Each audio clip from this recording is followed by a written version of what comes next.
Welcome to a special edition of AORUS HQ from Shanghai. I'm your host, Gideon. This episode I talk with the legendary Counter-Strike player, kennyS of G2 Esports, and we talk about what life's like at the highest level of competition as a professional esports player. Here we go. So we're here in the old French part of Shanghai. The French part? Yeah. Nice. First time in Shanghai? But not the first time in China. No, but in Shanghai, yeah. Okay, so you must speak a lot of Chinese then, right? Yeah, no, not really. I know a few words, like such as "谢谢," which is like "ni hao," obviously. Yeah. So when I get in taxi, it's like "ni hao" and "谢谢," pretty much. I know to send love to, or "haini." Okay. And I know a few things about the Chinese culture because I've always been quite fan of the Asian culture overall. So yeah, I know like such things, you know. That's important to show love to people. So. Yeah. Be meeting the Chinese fans later today, which, as you know, they're crazy about you as well. You're a legendary figure in the game of CS. Well, here's the man who's been performing for them, Kenny, versus Astralis, and he's just the gift that keeps on giving for G2. Oh my word, Kenny is absolutely incredible. You're most feared in like a 1v5 situation, and part of that is obviously because you're one of the most legendary players to play the AWP. You often say that you didn't choose the AWP chose you. Could you talk a bit about that? Yeah, well, I've been playing CS for a long time, and I think every weapons on CS are pretty attractive to play. The first time I picked the AWP, it's not like a super clear memory. I knew straight away that that would be the weapon I would use. And the funny part is that I used to play a lot of video games when I was younger. I played games like such Day of Defeat. Yeah. And I was like a super good AWPer in this game. I also played Team Fortress, and I was also a good sniper in this game. Also, I had that crazy mind. I was a bit like a savage kid. So that's also... It takes a certain someone to be like the sniper, right? Yeah. Yeah, not everyone can be the sniper. Yeah, what do you think makes a good sniper then? I think it's a really tough war regarding the pressure you might have because everyone is looking at the sniper. There was only one team. Yeah. I was playing football also, pretty good level. I was a goalkeeper, and that's pretty much the same role. You can't fail. If you fail, people will see straight away. But if you hit your shots, it's pretty normal. Like a goalkeeper, if you make some saves, it's pretty normal. But if you fail, well, everybody sees it. You know. So it's a lot of pressure. So I think that's the kind of wall I like. These wallbangs actually do connect eventually, Kenny. Oh, I can't believe it!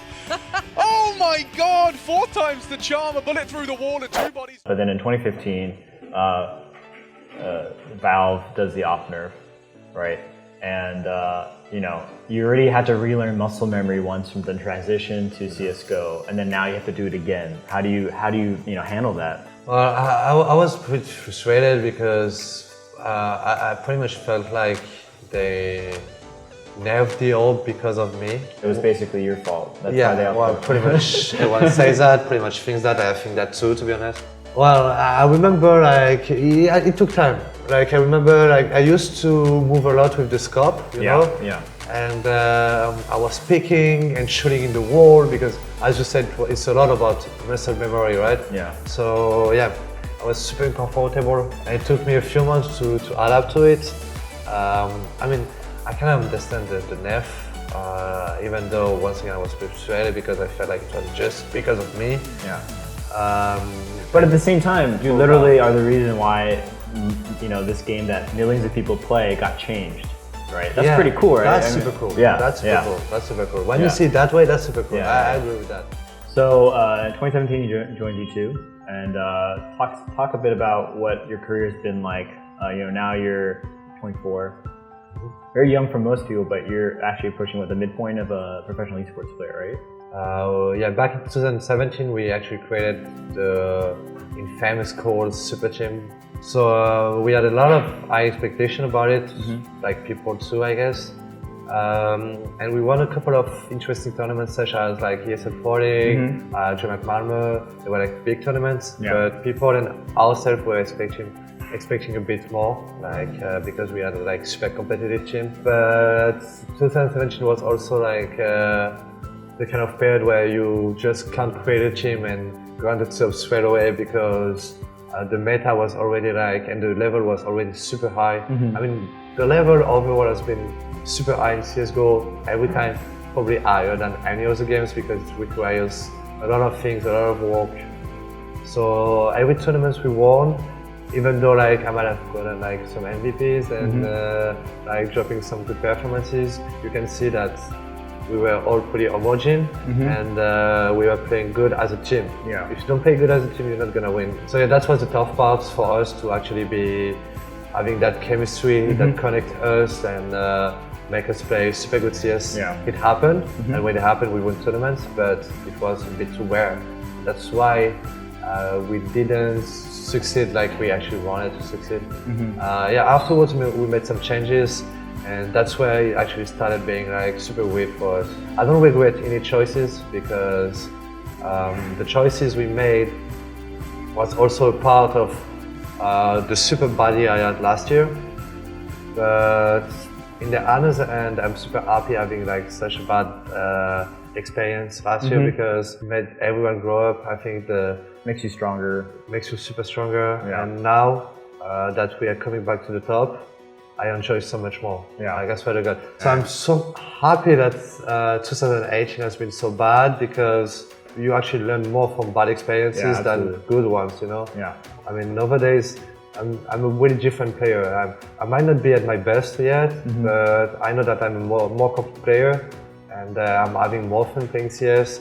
I'm still like this star player in my team, Right. but I like to enjoy that. I like the fact, for example, that I'm super good at flashing too for my teammates. I like the fact that my positioning got much better. I like the progress I made, okay? Because also I put a lot of work at the beginning of the year, a lot of work.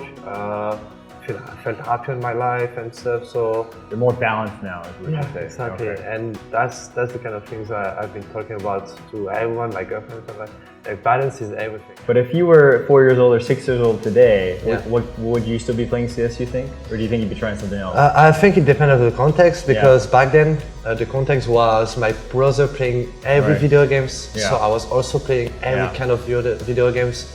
But the one I liked the most was CS, the really old version, even before 1.6. So if this was my brother playing every games, including CSGO, I would definitely go into CSGO again. I'm pretty sure.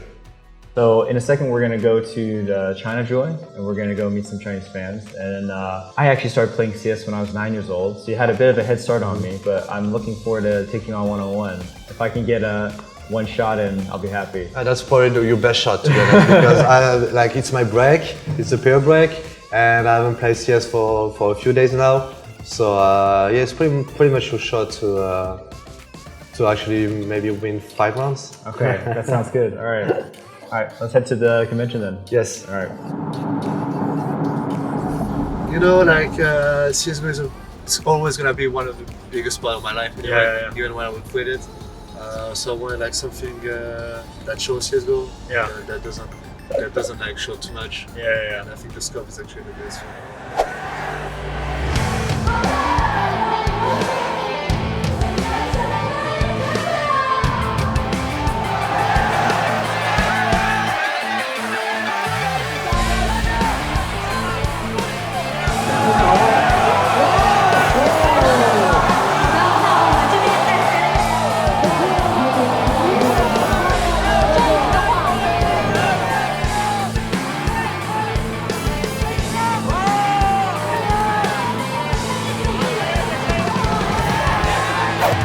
Okay, so we're at ChinaJoy now. You just played a bunch of Chinese fans. How did that go? Well, I'm actually pretty surprised of how good the Chinese have been against me. I haven't won a single match, even though it was 1v3. It was a lot of fun. People are super, like crazily like good, and I'm super happy to be here. And they give me so much love that I felt a bit overwhelmed. You know? You think you want to come back to China? Oh, definitely. I love China. I said that the last time already, and every time they want me to. They make me want to come again, and that's super great. I love China. So now we have one more opponent. Yes. And that's me. That sounds cool. That sounds cool. Pretty easy as well. Maybe I can win finally today. Okay, let's go for a few rounds. Yeah.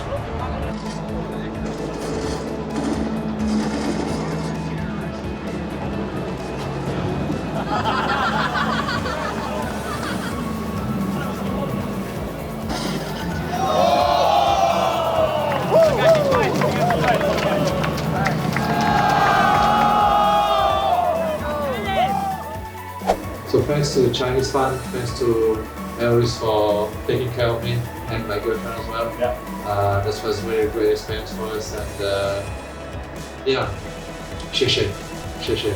Well, we know you have to get back and get started boot camp. Yeah. And you're gonna get into training mode again. And I know sometimes, at least in AORUS, when we're in that kind of situation, there's one thing we like to say, which is, Oh, team up, fight on. that's right. Team Team up, up, fight on. Yeah.